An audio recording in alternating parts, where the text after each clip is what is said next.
Welcome to the Great Girlfriends podcast, where we discuss life, love, laughter, and everything in between. We're your hosts. I'm Sybil Amuti. And I'm Brandis Daniel. And we're so excited. We have a free gift available just for you. Yes, go to www.greatgirlfriendsgift.com. That's right, greatgirlfriendsgift.com. Make sure you download one for yourself and forward to all of your friends. Yes. Thank you guys so much. Pull your pen and paper out and get ready for this episode. Woohoo! Welcome to the Great Girlfriends podcast, where we discuss life, love, laughter, and everything in between. I am your host, Brandis Daniel. I'm your co-host, Sybil Amuti, and we have a guest great girlfriend. Help us welcome Miss Kimberly Paige to the Great Girlfriends platform. Thank you, guys. Yes. I'm so excited. This is long overdue. Thank you for having me. Overdue. We are so excited. And so on time Yes. at the same time. Because what we just experienced, Great Girlfriends, will blow your mind. We are live from the Shea Social Club, the House of Hair. Yes. Congratulations Thank you. to your team. And for those of you who are wondering, what is the Shea Social Club, in the House of Hair? Kimberly Paige is the COO and CBO of Sundial Brands. So you are lifting like heavyweights. Heavyweights. Just pray for me daily. Just pray for me daily. The Yes. torch Yes. for us. Yes. I'm excited. I mean, I think, I've seen the story from afar. Richelieu and the family and the power of what they've done for Sundial Brands, and specifically all the work that Shea Moisture has done over the years. I mean, just touched me personally in the notion of truly, we call it community commerce, but that sounds kind of technical, but it really is the spirit of, as we grow, you grow. Mm-hmm. And so while a number of companies may have like a corporate social responsibility office or a diversity and inclusion, we don't have those things because that's the inherent DNA of the business, right? And so fundamentally, how we operate, how we go to market, where we get our products from, everything is rooted in this notion of this partnership of partnering with the community, reinvestment back into the community. And so I'm excited to see other companies now at least recognize the value in that. But for us, it really wasn't ever about a check the box, corporate social responsibility. It was the way that the company started from the beginning. So 29 years later, the amount of women, because we know when a woman is successful, her community, her family, then ultimately her community is successful. But we can really track back the number of women around the globe, and specifically in Ghana, where our shea butter cooperatives are, where we still to this day source our primary ingredient from. The number of women and communities who have been lifted out of poverty, who are now thriving entrepreneurs, who are now actually loaning other emerging entrepreneurs money. I mean, that's powerful, right? That's the notion of regeneration. That, is so powerful. And so every time you buy into what Shea stands for, you're buying into something much bigger. And so I don't take that lightly. And that's the day-to-day work that we do every day. I feel like you can feel that in the brand, too. Absolutely. Like, even with the products, even when I have Shea Moisture products, which I do in my shower, where I wash and condition my hair, you can feel it. There's something about the spirit of the brand that I think you can feel in the product. And I love that that we are such incredible consumers, especially of natural hair products. But I would love you, great girlfriends who are listening right now, to also consider who's supporting us. Yes. Absolutely. And as we're kind of using our dollars. And I really think that's what we're headed to. I think people are becoming a lot more conscious about like how we're spending our money. I know I am. So just think about the fact that every single time you spend $1 on a Shea Moisture product, how many people that is impacting. Yeah. Right. Even to the importance of having heritage in a product. Yeah. And you spoke so beautifully about targeting and what that does to us versus really intentionally investing and connecting with consumers or people who matter. Shea Moisture has a spirit of heritage. Yeah. You feel that when you shower. When my son says, "This is so soap is so lathery, mommy. So creamy. It's because it's meant to nourish mind, body, soul, everything across the board. Really is. And what you all brought forward today in the House of Hair was that conversation about heritage. And it started with who did your hair? Yeah. And I was like, that's such a powerful question. That was such a great question. So many people have Only have Michaela would come up with these types of questions. Who did your hair? Because if you think about it, and you mentioned when asked who did your hair, you said my Aunt Ernestine. I mean, I had two older siblings who my mom would always say, you guys go do Kim's hair, and so it was always like, I don't want to do her hair today. I don't want to. So I was always kind of tenderheaded. So, but literally every Saturday I went to my Aunt Ernestine. She had a salon, and for many of us to this day, that has been our primary point of entrepreneurship. Owning a barbershop, owning a salon, and so that was my experience growing up, seeing that every weekend, and the stories and the conversations, the joy, the pain, everything that was shared in that environment, and soaking that up as a six-year-old girl, and growing up through my formative years, to see the power of that and how we came together and a group of women that could heal someone in 2 hours, and that we call it now, you got your therapist, but that was where we went to be nourished and refueled and inspired. And so I don't take that experience lightly. I take a lot of those stories with me to this day. So that was kind of who did my hair. Wow. As soon as they thought Michaela asked that question, I remembered someone who I hadn't thought of in years. My cousin Jane was who did my Who did hair. your hair, In the kitchen. Yep, in the kitchen. With the straightening comb. With the straightening comb. And that's it. For holding that ear down, holding that left and ear you're down. praying they don't get that last hair on the edge. Everyone did my hair. I'm the youngest, so whoever had free hands did. And when you said that question reminded me that hair is so communal for us. Yes. For most African American girls can't go in the shower, wash their hair, come out and be done. Yeah, If you needed a sister, somebody put a bow in, the edges, the aunt. All of it. It was a community thing, and that's been a center point for our community. And I think this season that we're in is so significant. Even Lettucey said, well, things are getting better. Yeah. Her optimism was refreshing because we're now owning our narrative. We are owning our narrative. And a big representation of that is the Crown Act. Yes. Oh my gosh. Oh my gosh. So, it's funny, we were talking about that today, and just so many people who have been instrumental in making this happen, the Senator of California to the entire legislative body. On July 3rd, the first state law was passed eliminating hair discrimination. And just imagine, here we are, 2019. Yes. And seeing the stories. I mean, and there was something weird about last year, because it was like at every point there was always a story, like almost once a week, of someone, Faith Kennedy in here in Louisiana, who was turned away from her private school because, she showed up first day of school with braids, to, the wrestler who, his dreads had to be cut before he could compete.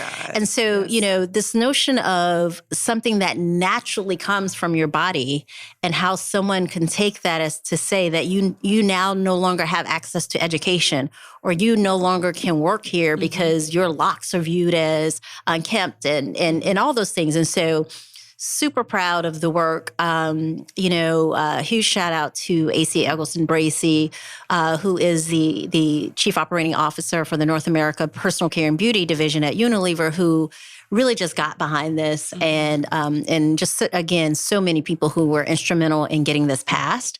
New York is next. Yes. And, the effort will go state by state by state. But it is pretty, amazing when you step back to think that here we are in 2019, and you can still be turned away because of, something that is a natural extension from your body, And the idea that we have to legislate to have equity in the market. As Brenda, why do we have to legislate?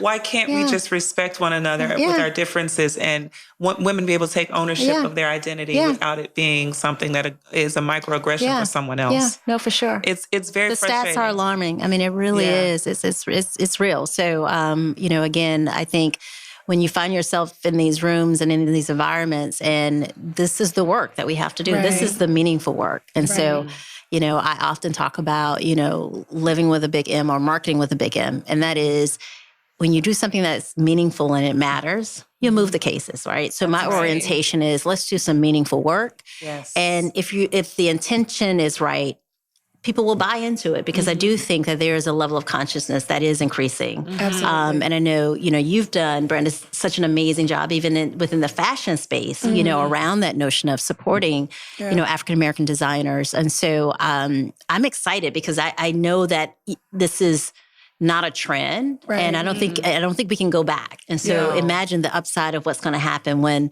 this notion of being intentional about where you choose to support and spend your dollars, and the fact that our cultural credibility drives so much commerce around the globe. Oh my goodness! So Kim, you said something on stage. There's two things. There was lots of things, okay?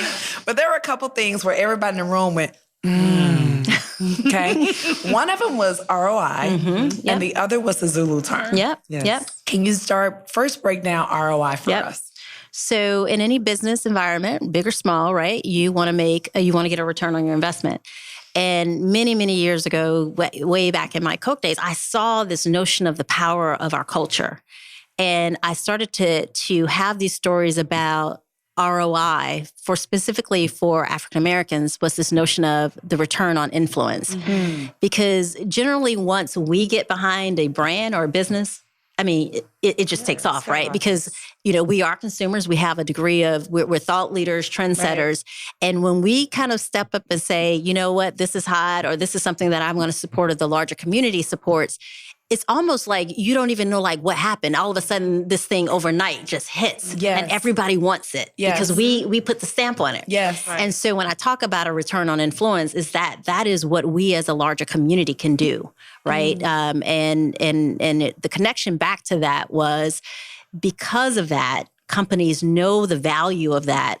They are chasing us, or I use this term, targeting us, because they know once we buy into something, the power of that, way above and beyond any investment that they could ever make, from a marketing campaign or whatever. But when we say it's hot, right? And so the question and the challenge back to, the room today was, make certain that when you choose to spend those dollars, you're choosing it with people who are as equally invested in you and are not truly targeting you, because targeting is a very predatory word for me.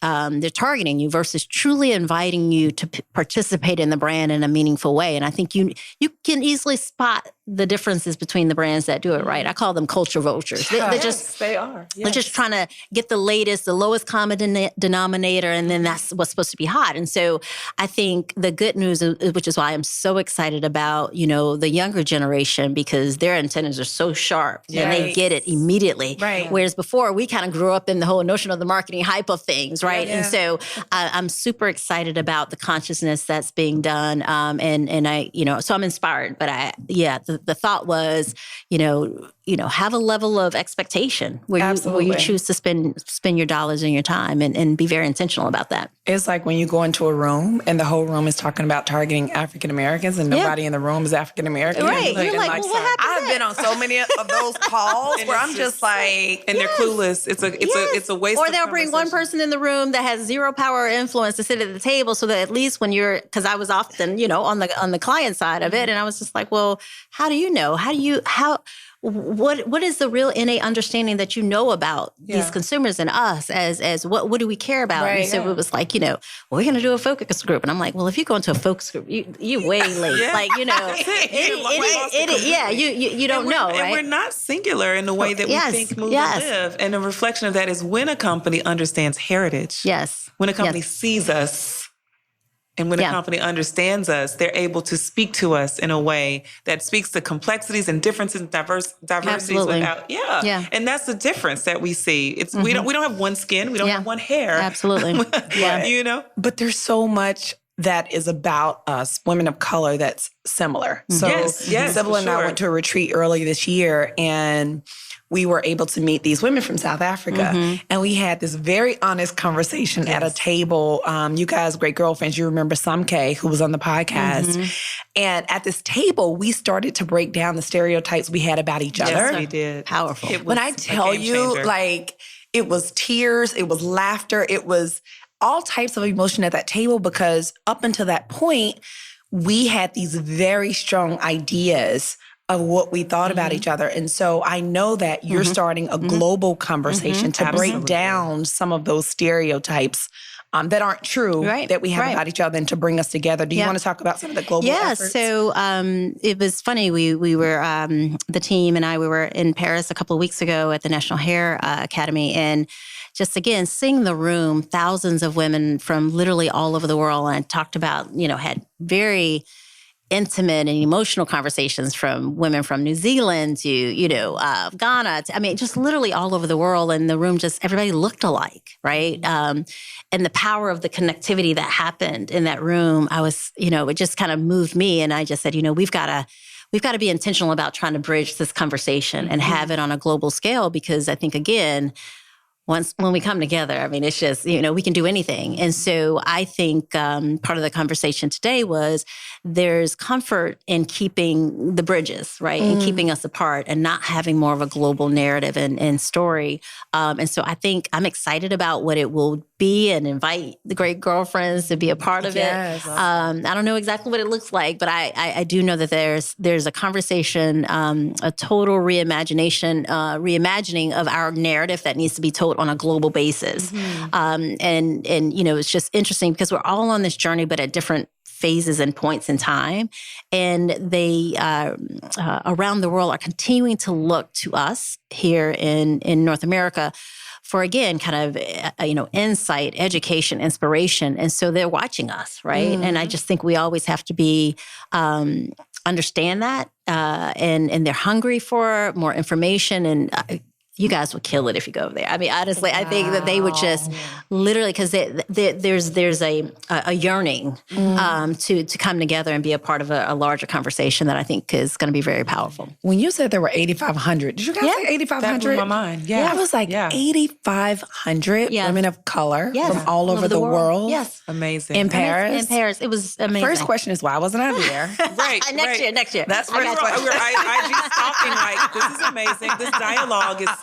Yeah, it was powerful. And you can see the connection that took place. I probably connected with probably so many women, but at least 20 that I'm still talking to. And that's the power of social media and all this, because that space is now collapsed through social media. But it was really powerful. Like I said, it was a moment. I tried to sit in it for a minute because I felt like something was happening. Wow. It's a healing space. Yes. It is. What was the Zulu term that you mentioned on the stage? Sawubona. Okay. And so what that means is this notion of I see you. And I think it is just such a deeper emotional connection, because it says, once I see you, I cannot not see you.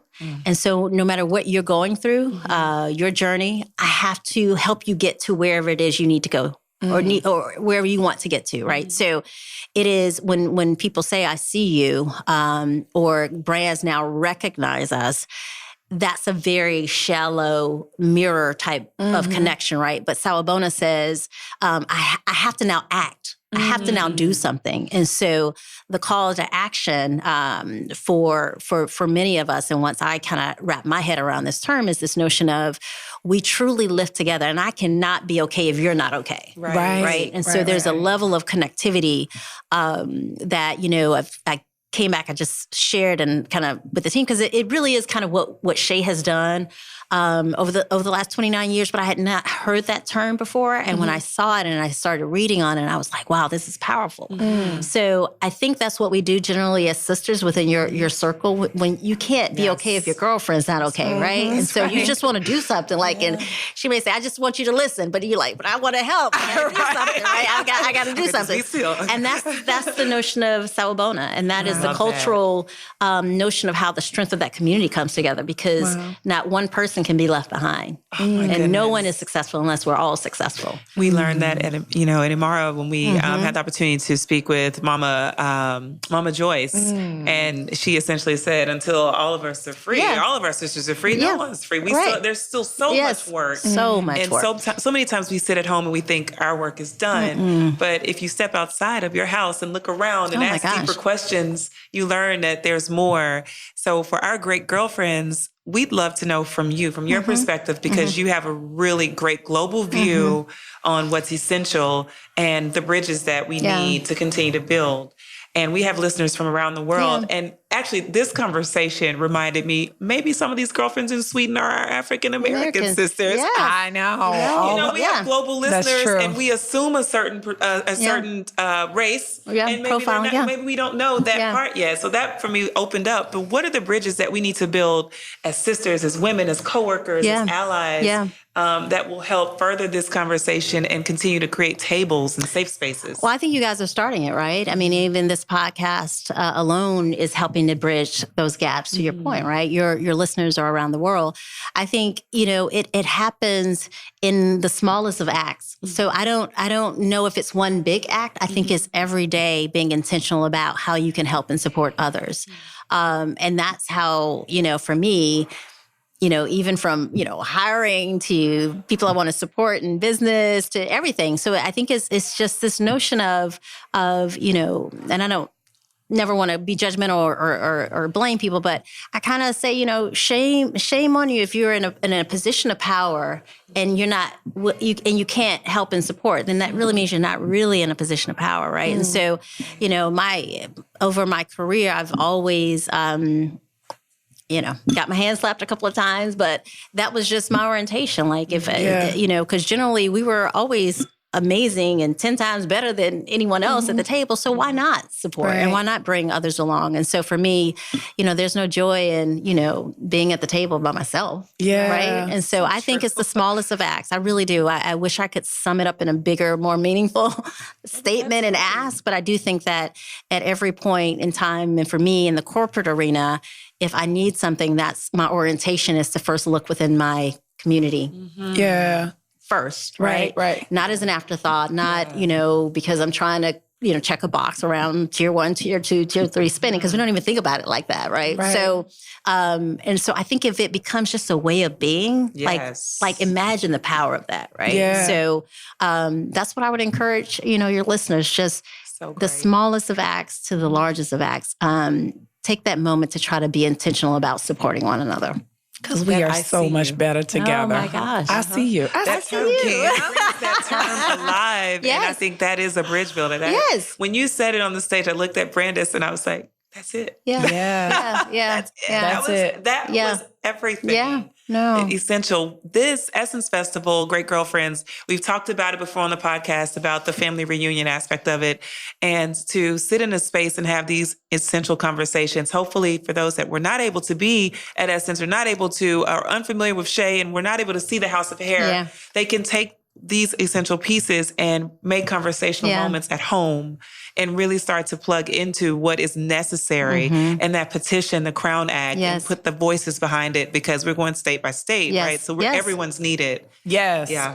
I see you guys. I see you. Thank you. You guys are doing great work. I'm like clapping and supporting. Oh my God. We so appreciate it. And for those of you who don't know, actually for the Great Girlfriends Conference, Shea Moisture was also one of our brand partners. So thank you for that too. Yes, absolutely. Awesome. We so appreciate you. And this was incredible. And you're incredible. No, thank you, y'all, guys. Next time we need to do a part 2 with Kim Paige, where she actually tells us her story. In Paris. Because your story, which we didn't even get to, is like so amazing and all the things you've done. So thank you. Thank you guys. So much. Oh, this was awesome. Thank you. Awesome. We hope you enjoyed this week's episode of The Great Girlfriends.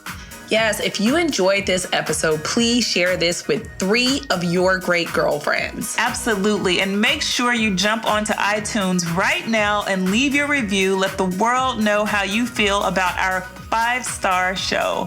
Absolutely. And we like to end our episodes by thanking our husbands. Thank you, Kwaku. Thank you, Mr. Rich Daniel. And then we thank the minis. Thank you, Sam and Dylan. And thank you to Miss Sky.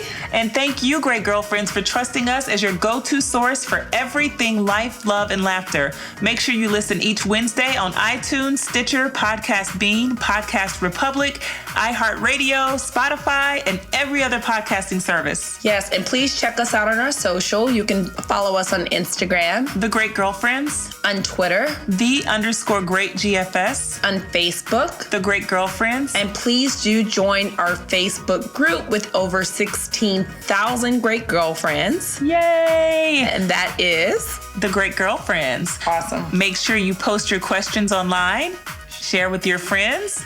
Keep listening and keep being a great girlfriend. I'm Sybil. I'm Brandis. And we're signing off. Peace.